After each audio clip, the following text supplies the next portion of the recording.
너희가 이 성전을 헐라, 이런 제목으로 오늘은 말씀을 같이 나눠보겠습니다.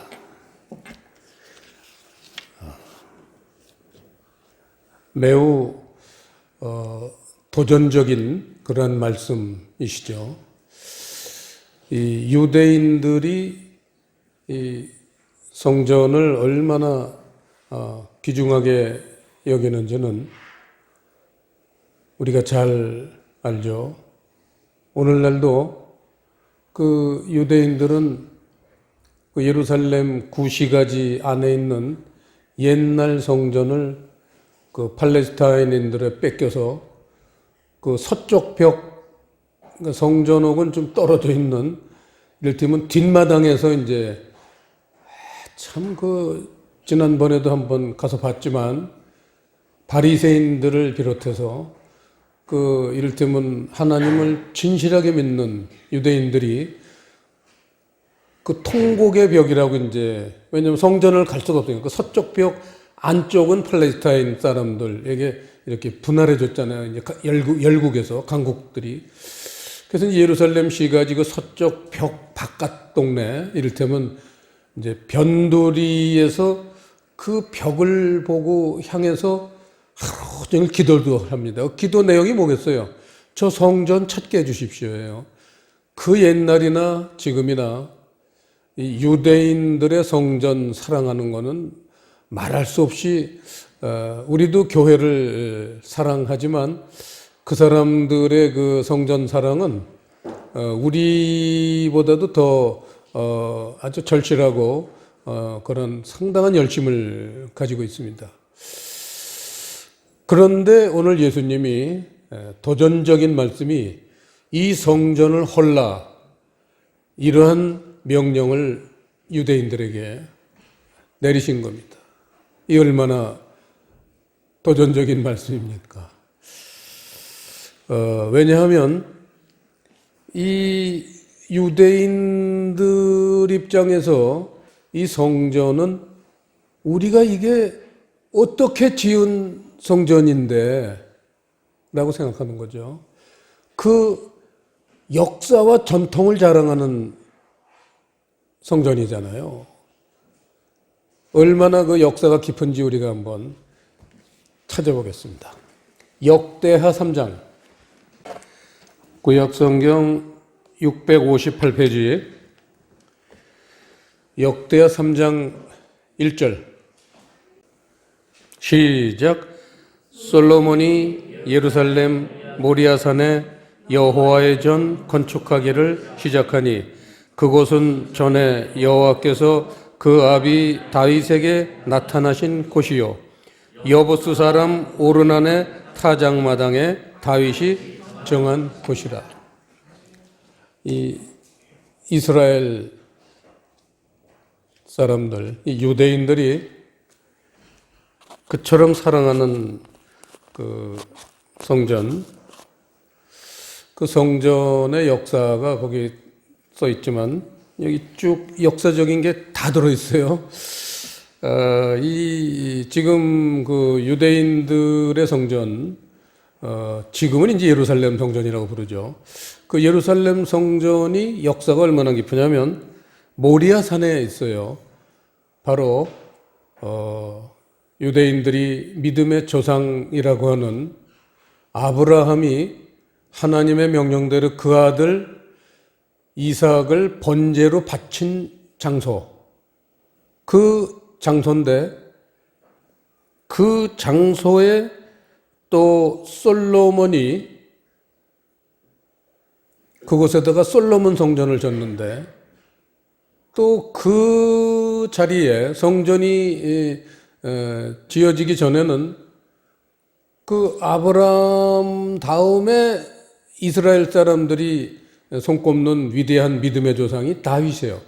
그 다윗이 그 민수기에 나오지만 그렇게 백성들 숫자를 세어가지고 그거를 어떤 힘을 얻으려고 하는 것 때문에 하나님을 의지하지 않고 백성들의 머릿수를 군인들의 머릿수를 의지한 것 때문에 하나님한테 혼이 나가지고 연병이 돌아서 많은 사람이 하나님이 징계를 내려서 죽이셨습니다.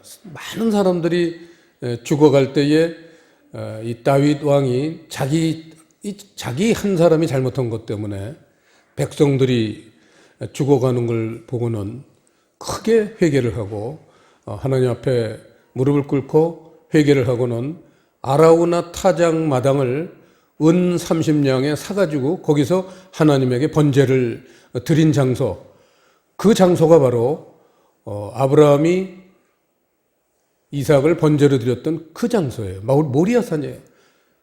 그 모리아산에다가 그 아들 솔로몬이 성전을 진 게 솔로몬 성전이고, 그 솔로몬 성전이 이제 무너지고 나서 많은 세월이 지나서 예수님이 태어나던 시절 조금 전부터 거기다가 성전을 다시 재건했는데 그게 그 유명한 헤롯 성전이에요.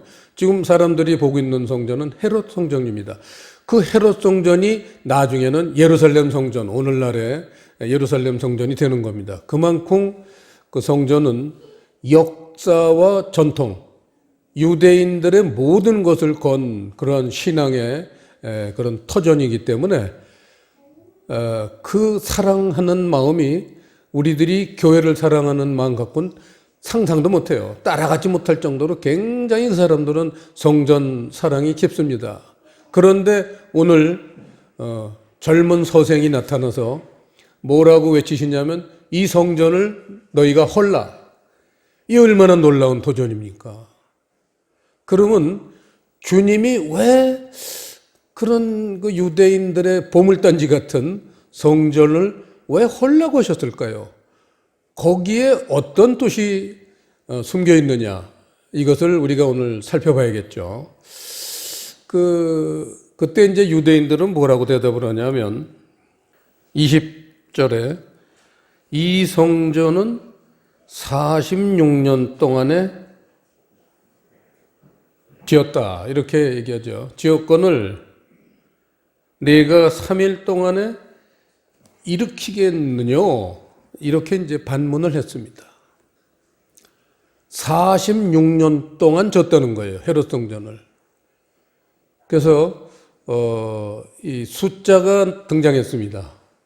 숫자도 성경에서 하나님이 사용하시면 말씀이 돼요.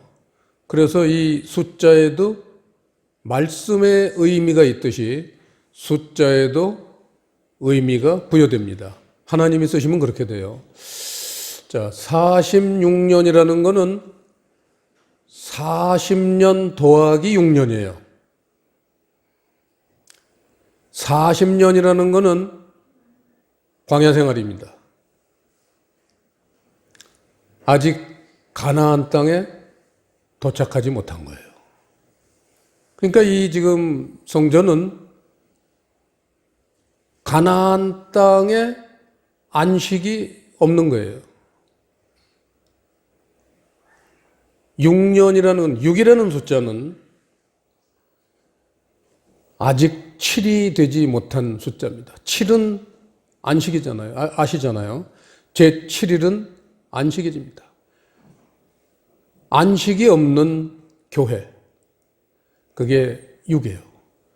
그래서 그런 가나안 땅도 아직 도착 못했고 안식도 없는 그러한 상태의 교회, 그게 46년이라는 그런 숫자 속에서 하나님이 지적하고 계신 거죠.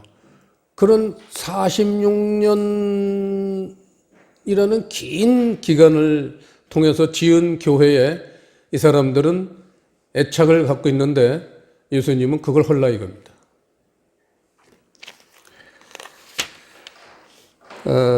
오늘 말씀의 주제는 13절부터 쭉 저희가 살펴봤지만 그 유명한 성전 청결 사건이죠. 그래서 성전 청결이라는 단어와 성전을 헐라라는 주님의 명령과 같은 의미인 것을 우리가 알 수가 있습니다. 그래서 이제 성전 청결이 무엇이냐, 이거를 알아야지만 주님의 말씀을 우리가 이제 이해할 수가 있고 받아들일 수가 있는 거죠. 자, 이 유대인들의 관심은 지금 이 성전의 외적인 모습에 역사와 전통이라든지 이런 외적인 모습에 관심을 갖고 있는데, 예수님의 관심은 성전 청결에 있습니다. 이게 뭐 제 아무리 몇천 년이 됐건 이스라엘의 그 존경하는 믿음의 조상들 여러 사람 이름이 등장하는 그런 역사적인 성전이라 할지라도 예수님의 관심은 내면 모습, 그 성전의 내적인 데 관심이 집중되어 있습니다. 오늘날 우리 그리스도인들이 여기서 어디에다 관심을 기울이고 신앙생활을 하느냐 한번 생각해 봐야 될 부분입니다. 외적인 어떤 프로그램이나 또 성전의 크기나 사람들의 모이는 숫자나 이런 데 현혹돼 있다면 당시 유대인과 똑같게 예수님은 지금도 이 성전을 헐라 이렇게 명령하실 겁니다. 자, 이 예수님의 그러한 중요한 내적 세계의 관심사를 우리가 접근을 하려면 아주 중요한, 너무나 상식적인 중요한 기초가 있습니다. 기초가 잘못되어 있다는 거거든요, 예수님이요. 성전에 지금 기초가 아주 잘못되어 있는 거예요. 그래서 그런 잘못된 기초, 그거를 해결하기 위해서는 반드시 우리가 알고 있는 거지만 여기서 다시 한번 짚어보면 세 가지 상식적인 게 있습니다. 첫째는 잘못되어 있는 것을 발견할 수 있는 통찰력이 있어야 된다는 거예요. 그냥 교회 다니고 있으니까 46년 됐으니까 우리의 조상 아브라함 때부터 내려오는 교회니까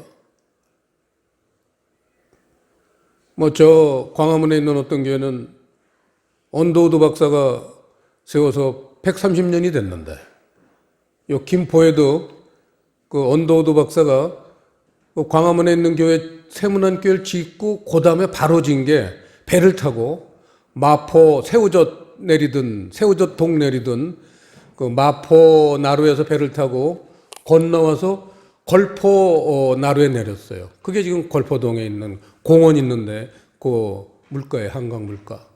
그 걸포 나루에 내려서 올라와서 거기다가 그 논을 누가 기증을 해서 교회를 세웠어요. 그게 130년 전 얘기입니다. 역사와 전통을 자랑하죠. 근데 예수님은 역사나 전통은 중요하지 않다는 거예요. 그런 외적인 거에 미혹당하지 말라. 잘못된 것을 발견해야 된다. 교회를 뭘 잘못 세웠는지 그 기초를 한번 봐야 된다는 거예요. 되게 여러분 건물이 무너지는 게 왜 그렇습니까?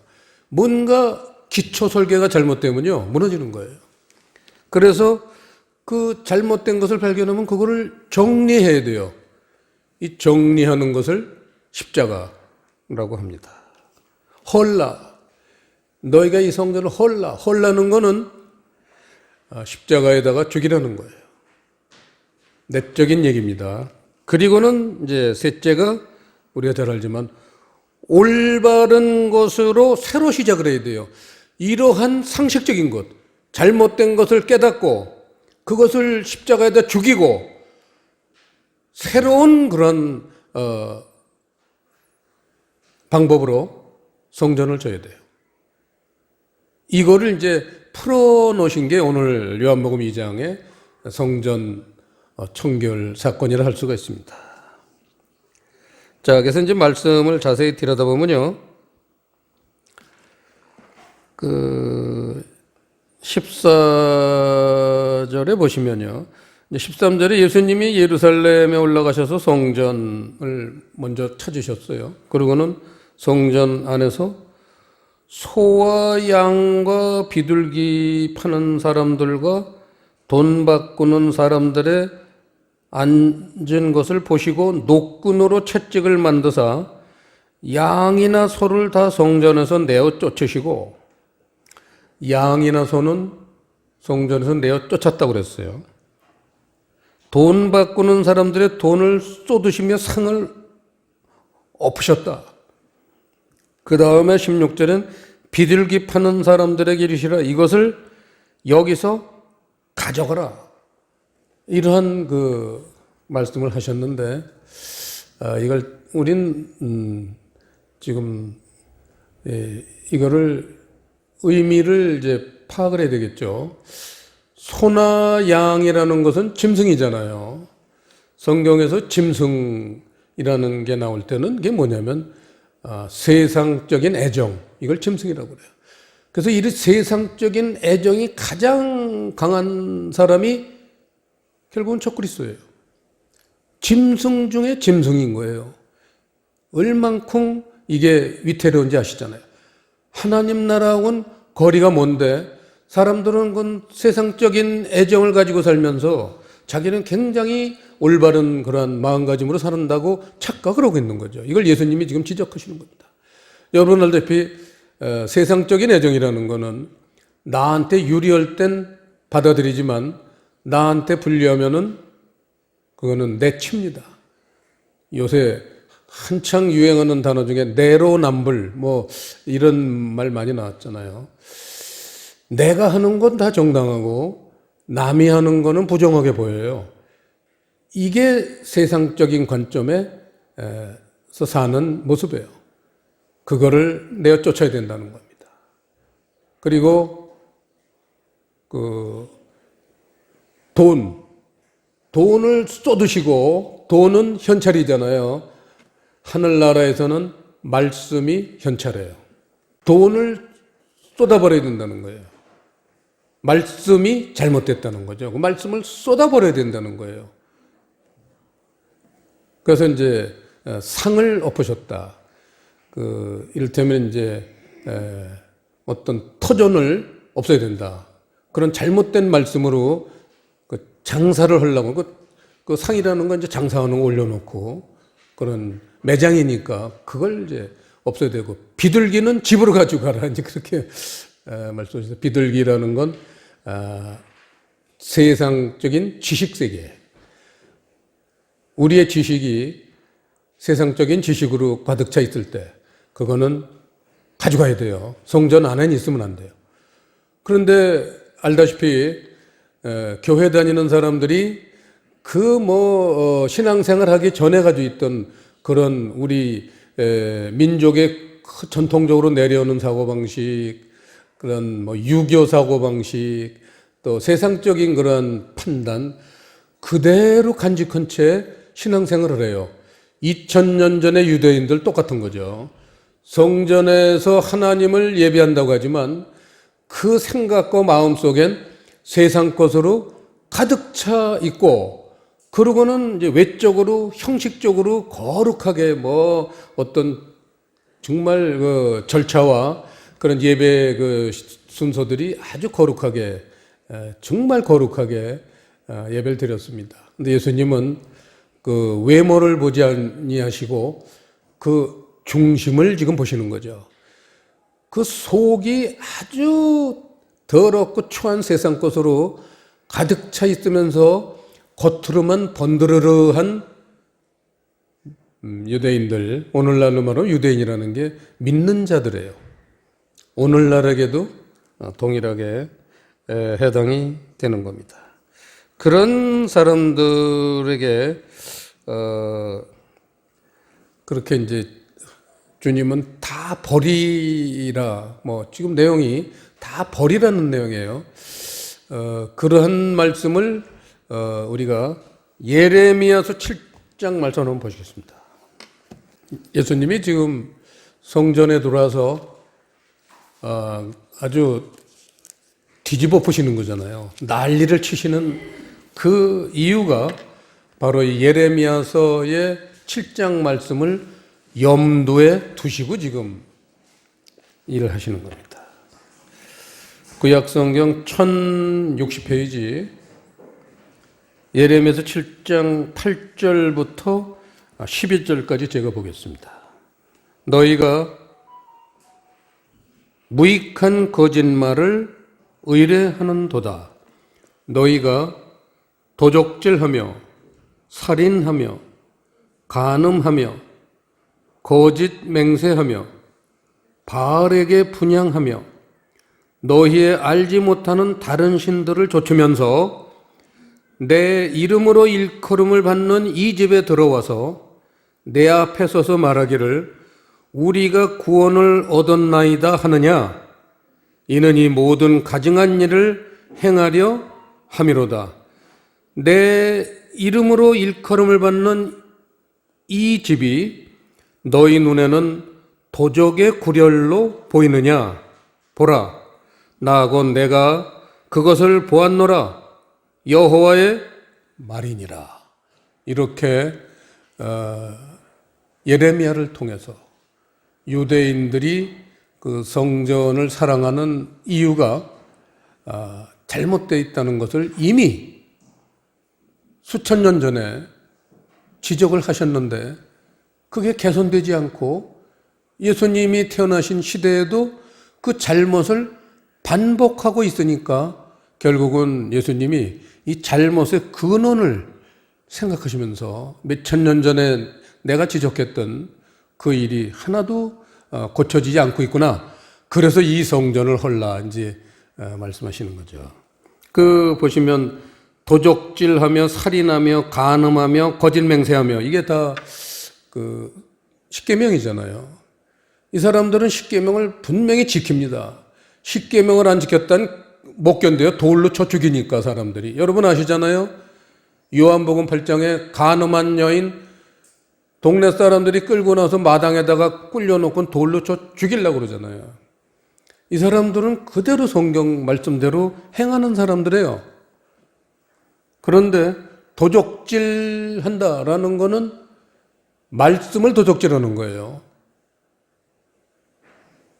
말라기서 3장에 나오지만 하나님의 말씀을 잘못 해석하는 거를 그게 도적질이에요.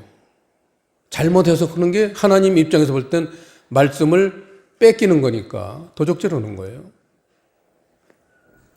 살인하는 것 우리가 잘 알잖아요. 남을 이웃을 미워하는 게 살인하는 거예요. 그게 미워하고 있잖아요, 이 사람들.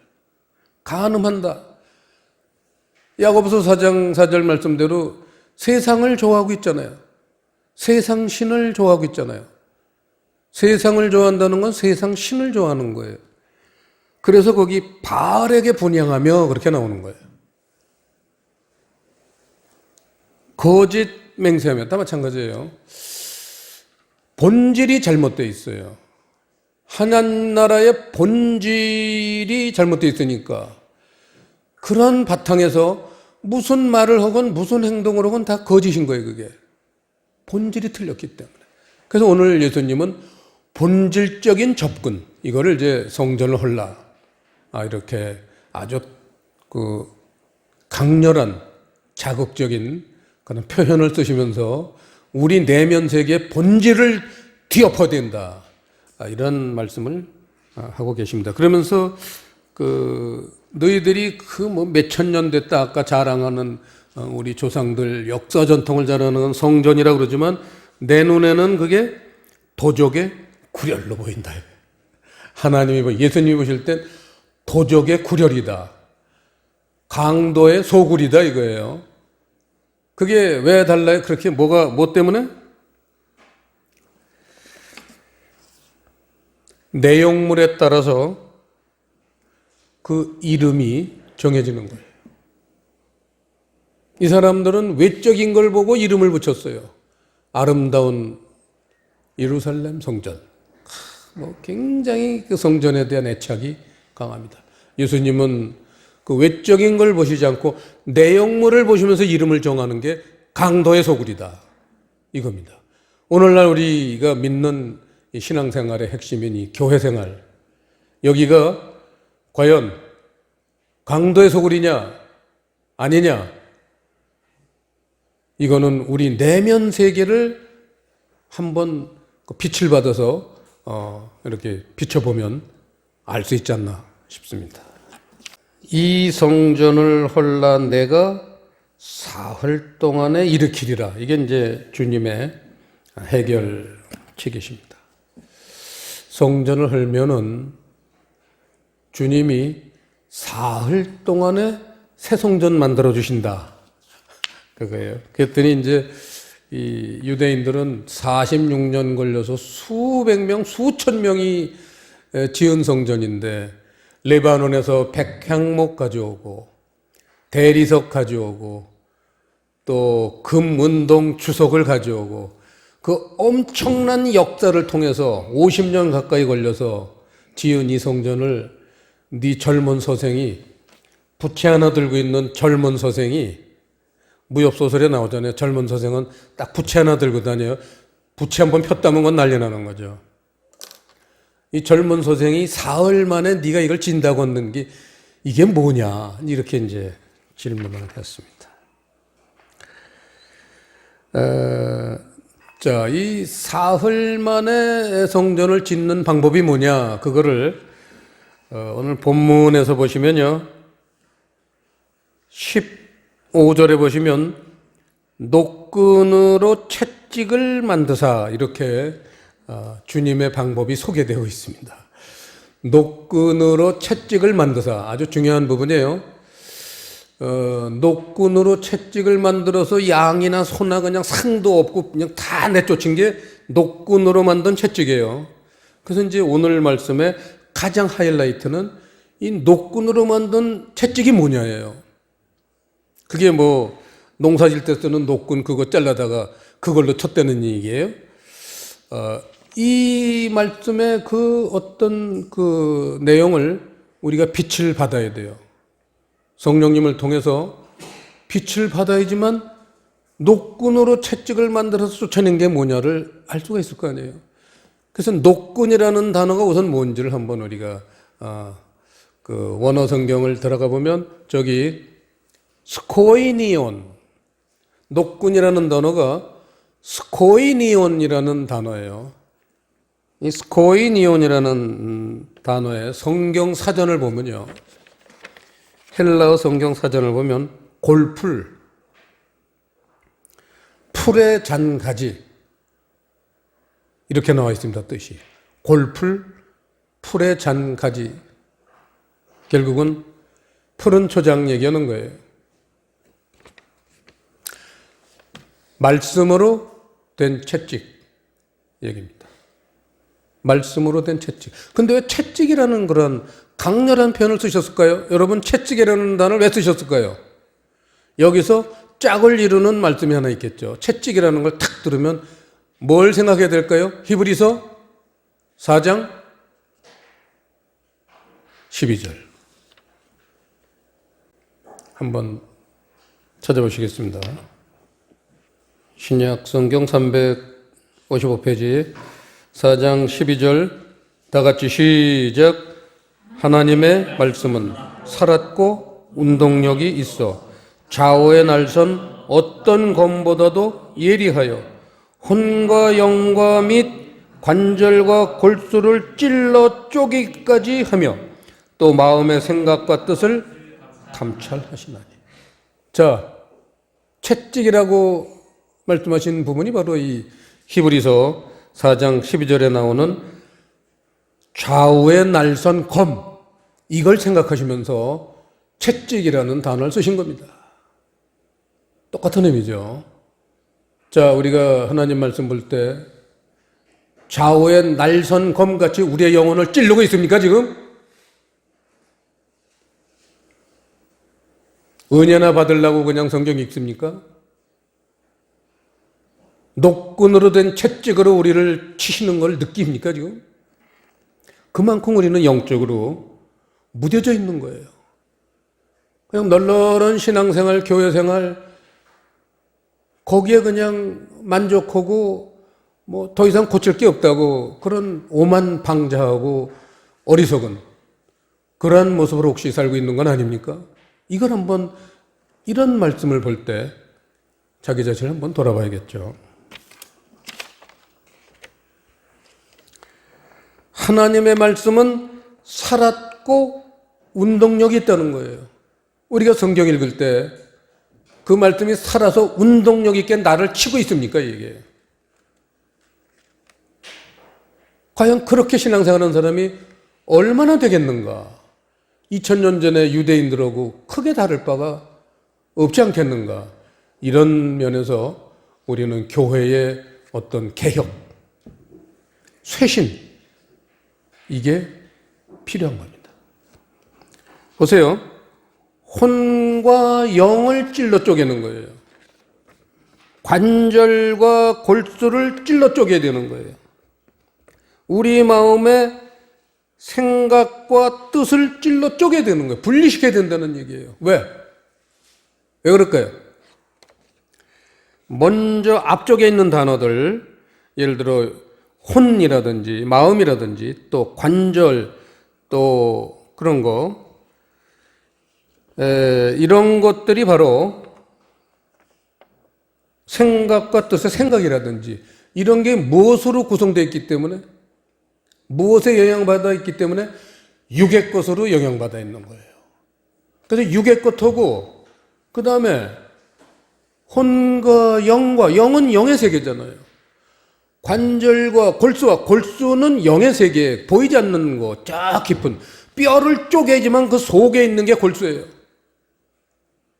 우리 송명희 권사님 전에 골수를 발견 못해서 얼마나 애탔습니까? 뼈를 쪼개기 전엔 골수가 나오질 않아요. 물론 요새는 주사로 이렇게 빼긴 하지만 뼈하고 골수하고는 분리가 돼야 돼요. 뼈는 눈에 보이는 거잖아요. 육의 세계예요. 골수라는 건 보이지 않는 것이에요. 영의 세계예요. 육의 세계와 영의 세계가 섞여 있으면 안 돼요. 지금 섞여서 있는 거예요, 사람들이. 2000년 전이나 오늘날이나 그걸 찔러 쪼개는 그 수술 도구가 뭐냐? 채찍이라는 거예요. 하나님의 살아있는 말씀이라는 겁니다. 이래서 우리는 말씀이 얼마나 중요하냐. 내가 아무리 무슨 작정 기도를 하고 아무리 그냥 신앙생활을 뭐 깊이 하려고 노력을 해도 그 육의 세계와 영의 세계가 내 안에 좀 섞여 있어요, 마음에. 그걸 분리시키는 유일한 무기가 그게 하나님 말씀이에요. 그래서 하나님의 전신갑주라는 건 하나님 말씀이에요. 다른 거 없어요. 말씀이 내 안에서 작용을 할 때 그 살았고 운동력 있는 말씀이 나를 감동시키고 어떤 결단을 내리게 하고 깨닫게 만들 때 그때가 이를테면 육과 영이 분리되기 시작한다 이겁니다. 그 부분을 잘 가르쳐주고 있는 말씀이 골로새서 3장을 한번 보겠습니다. 신약 성경 325페이지 골로새 3장 1절부터 보시면요. 그러므로 너희가 그리스도와 함께 다시 살리심을 받았으면 위의 것을 찾으라. 거기는 그리스도께서 하나님 우편에 앉아 계시느니라. 위의 것을 생각하고 땅의 것을 생각지 말라. 이거죠. 위의 것과 땅의 것이 우리 마음에 섞여 있으면은 안 돼요. 그걸 분리시키려고 하시는 거예요, 지금 주님이. 그게 성전 청결 사건의 실질적인 내용입니다. 3절, 이는 너희가 죽었고, 이거예요. 교회 다닌다는 사람들이, 그리스도인들이라고 하는 사람들은 위에 땅의 것, 2절에 있는 땅의 것은 십자가에다 못을 박았어야 돼요. 그걸 죽었고 그러는 거예요. 육적인 게 아직도 살아서 꿈틀거리면 그거는 갈라디아서 5장 24절에서 말하듯이 그리스도인이 아니에요. 그리스도인은 육을 제거해야 돼요. 욕심이라든지 이기주의라든지 나만 그저 바치는 그런 나 중심주의 사상이라든지 오늘 우리 이은혜 권사님이 대표기도에서도 나왔지만 정과 욕심 아니에요. 그게 갈라디아서 5장 24절에서 그리스도인들은 정과 욕심을 십자가에 이미 못을 박았느니라. 박을 것이다. 미래가 아니라 박은 사람을 그리스도인이라고 부르는 거예요. 그러면 그 박지 못한 사람은 뭐라고 부를까요? 비그리스도인이에요. 이를테면 교인이에요. 그래서 교회 다니는 사람은 둘로 구분돼. 교인과 그리스도인. 그 그리스도인들을 제자라고 하는 거예요. 아직도 그런 정과 욕심을 십자가에 못 박지 못한 사람들은 교인이에요. 그냥 교인. 목사님들로 볼 땐 똑같아요. 헌금만 많이 내면 되니까. 죄송한 얘기지만 그런 목사님들이 많을 거라고 예상이 됩니다. 그런데 정말 진실한 목사님들이라면 어떻게 하면 저 육적인 사고방식을 갖고 사는 교인들을 그런 육적인 그런 욕망들을 다 내려놓는 그리스도인들로 만드나. 이게 목회 또는 설교의 중심이 돼야 되겠죠. 그렇지 않고 그냥 은혜를 끼쳐고도 떴다 앉았다가 그냥 헌금만 많이 내가지고 교회 크게 짓고 구름대처럼 사람들이 몰려들면 목회 성공했다. 이겁니까? 이거예요? 오늘 이 요한복음 2장 말씀은 누구에게 주시는 말씀이에요? 우리에게 주시는 말씀입니다. 오늘날 현대 사회를 살아가고 있는 우리 교인들에게 주시는 말씀입니다. 4절에 보시면요. 우리 생명이신 그리스도께서 나타나실 그때 너희도 그와 함께 영광 중에 나타나리라. 그러므로 땅에 있는 지체를 죽이라. 곧 음란과 부정과 사욕과 악한 정욕과 탐심이니 탐심은 우상숭배니라. 이 탐심이라는 단어가 아주 잘못됐다 그랬죠. 지워버려야 돼요. 이러한 것들은 이러한 어떤 것도 그거예요. 단수예요. 이게 보면요. 이러한 어떤 것이라는 거 쭉 음란, 부정, 사욕, 악한 정욕, 탐심 이 5가지 다 어떤 것도예요. 탐심만 우상숭배가 아니에요. 이건 아주 성경에 아주 잘못 기록됐습니다. 탐심은 우상숭배고 그 앞에 4개는 그런 우상숭배 아니에요? 이거는 말이 안 되잖아요. 똑같이 나쁜 것들인데 그걸 번역을 잘못했어요. 이러한 어떤 것도 그 5개 어떤 것도 우상숭배예요. 그런 게 아직 내 마음에 있으면 하나님을 믿는 게 아니라 바알을 믿는 거라는 거예요. 바알. 뱀을 믿는 거다 이게 뱀. 이것들을 인하여 하나님의 진노가 임하느니라. 그 임하느니라 앞에 진노가 하고 임하느니라 사이에 문장 하나가 빠졌어요. 받아 쓰세요. 거기다 집어넣어야 돼요. 뭐라고 되어 있냐면 하나님의 진노가 그 다음에 불순종의 아들들 위에 이게 빠졌어요. 불순종의 아들들 위에 임하느니라. 불순종의 아들들. 순종하는 사람들한테는 절대 임하지 않아요. 하나님의 재앙은. 하나님의 진노는요. 깨닫고 회개하고 고친 사람들에겐 과거에 아무리 욕심을 가지고 살았더라도 하나님이 그거 기억 안 하십니다. 깨끗하게 잊어버리세요. 불순종의 아들들 위에만 임하는 거예요. 내가 죽기 전까지 내가 신앙생활하는 동안 깊은 깨달음이 오고 결단을 내려서 이젠 그런 걸 불순종하면 안 되겠다 해서 이젠 주님의 가르침을 순종해야겠다. 땅의 것을 생각하지 말고 위의 것만 찾자. 이런 것을 순종하기 시작하면요. 다시는 하나님은 그 사람의 죄를 기억도 안 해요. 하나님의 방법이에요. 하나님은 조금 그런 우리 잘못에 대해서는 꼬치꼬치 야 너 그전에 이런 거 잘못했잖아. 이런 분이 아니에요. 우리는 몇 년 후에 만나는데 야 너 그때 나한테 이런 욕했지. 그리고 몇 년이 지났는데도 멱살 잡고 싸워요. 우리 사람들은. 하나님은 1초만 지나면요 다 잃어버려요. 그 대신 순종해야 할 때죠. 그냥 다 잃어버리시는 거 아니에요. 하나님은 사랑이 많으셔서 예수님은 십자가에서 우리 죄를 다 사하셨으니까 무조건 다 용서하신다. 그건 큰 틀에서 보면 맞죠. 하지만 구체적인 것을 볼 땐 아무나, 사랑은 아무나 하나, 하나님의 용서는 아무나 받나. 순종할 때 그게 임하는 거예요. 순종할 때. 이걸 알아야 돼요. 그 상 불순종하고 있는데도 예수님은 십자가에서 내 죄를 사하셨으니까 나는 구원받았다. 천국 간다. 그건 놀렐루야예요. 7절 너희도 전에 그 가운데 살 때에는 그 가운데서 행하였으나 이제는 너희가 이 모든 것을 벗어버리라. 벗어버리라 그러잖아요. 벗어버리라.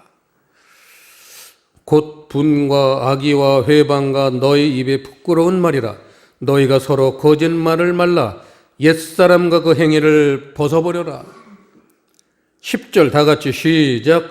새 사람을 입었으니 이는 자기를 창조하신 자의 형상을 좇아 지식에까지 새롭게 하심을 받는 자니라. 그래서 새 사람이 되어야 되는데 그 새 사람이라는 게 뭐냐? 지식이 새로워져야 되는 거예요. 땅의 것의 지식이, 위의 것 지식, 하늘적 지식, 하늘적 말씀. 그걸 우리는 하늘 거니까 영적이겠죠. 육의 거는 땅의 거예요. 땅의 것은 육의 것인데 하늘 거는 영적이에요. 그래서 그런 지식, 영적인 지식, 그런 영적인 지식을 우리가 가져다 주는 그 가장 중요한 핵심이 바로 말씀 속에 있는 영적인 의미예요. 그걸 우리는 진리의 말씀이다. 그렇게 얘기를 하고 있습니다. 그래서 이 진리의 말씀을 통해서 우리의 지식 세계가 새로워져야 돼요. 그렇지 않고는 새 사람이 될 수가 없어요. 천국은 누가 가느냐? 새 사람이 가는 거예요. 옛사람은 천국에 갈 수가 없습니다. 그래서 옛사람은 아까도 9절에 보면 옛사람과 그 행위를 벗어버리고 새 사람을 입었으니, 그잖아요. 입었으니.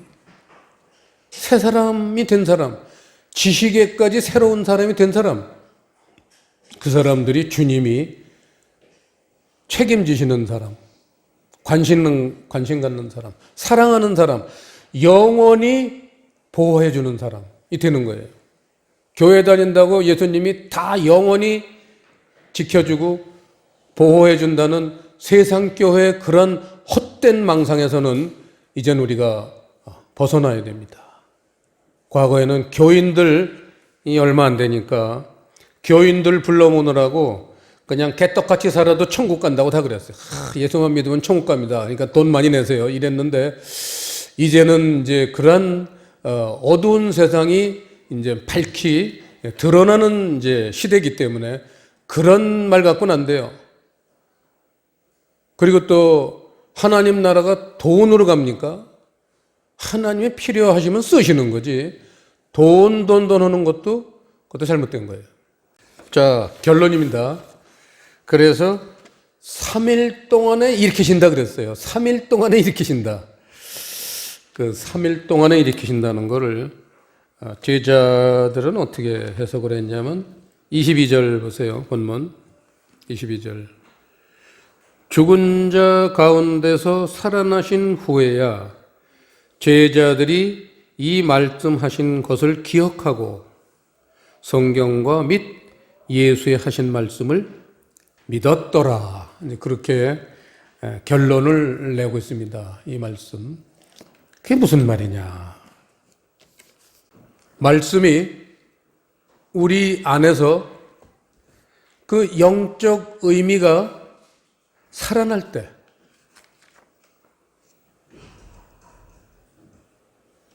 우리 안에 영적 부활이 일어난다는 겁니다. 전에도 한번 제가 말씀을 드렸지만 부활의 순서는 영적 부활이 먼저 일어나고 육의 부활은 이 다음에요. 종말의 맨 마지막에 계시록 20장에 보면 육신의 부활하는 얘기가 나옵니다. 그 육신의 부활이 되고는 이제 새하늘 새 땅 되는 거예요.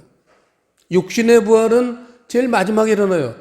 그럼 어떤 사람에게 육신의 부활이 두 가지가 있어요. 좋은 부활, 심판의 부활, 육신의 부활이 그 요한복음 5장 29절에 분명하게 기록되어 있습니다. 그리고 히브리서에서도 좋은 부활이라는 표현도 있고, 부활이 두 가지가 있어요. 근데 그게 무슨 의미냐? 어떻게 부활이 두 가지가 있느냐? 영적인 부활이 있었던 사람들이 이 다음에 육신의 부활을 맞으면 그 부활이 된 영혼, 그 영적 부활이 육신하고 합쳐질 때 좋은 부활이에요. 그러면 그 영적인 부활이 일어나지도 않은 사람들은 이 다음에 육신이 부활할 때 영혼이 부활을 못했잖아. 영혼이 부활을 못했기 때문에 육신만 부활하지 그 사람은 영혼이 부활을 못했기 때문에 저 바깥 어두운 세상으로 쫓겨나는 거예요. 그게 하나님 나라의 원리예요. 영혼이 부활된 사람이 육신하고 합쳐지만 그건 아름다운 부활이 돼요. 그게 좋은 부활. 생명의 부활. 그래서 부활이라는 게 뭐냐? 영적인 부활이 먼저 일어나야 된다. 우리 마음에 영적인 부활이 먼저 일어나야 된다. 그거를 요한복음 6장 한번 보시죠. 마지막으로 요한복음 6장에서는요. 그걸 뭐라고 표현했느냐. 신약성경 154페이지 성경을 우리가 펴지 않더라도 반드시 기억해야 되는 말씀이 몇 개 있다고 그랬죠. 야고보서 1장 18절이라든지 바로 지금 이 요한복음 6장 63절이라든지 절대 잊어버리면 아주 마음에 새겨야 되는 말씀들이 있어요. 6장 63절 다 같이 시작.